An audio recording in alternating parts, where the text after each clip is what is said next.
In this video, I'll show you how to connect Beats Studio Buds to a Mac.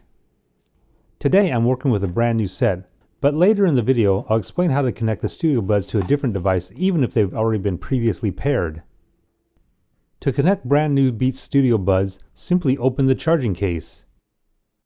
Now launch System Settings, then go into the Bluetooth settings and make sure Bluetooth is turned on.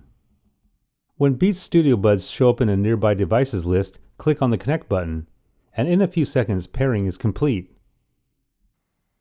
Now you can enjoy your favorite music, videos, or podcasts wirelessly. But if you have connection problems or want to connect to another device, a reset is necessary. To reset Studio Buds, press and hold the center button in the charging case for about 10 seconds or until the LED indicator blinks white and red.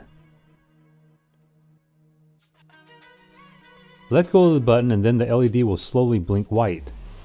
At this point, the Beats Studio Buds have been reset. Close the lid for about 30 seconds, then reopen it to start the Bluetooth pairing process again. I'm really glad they made this whole thing so easy to do.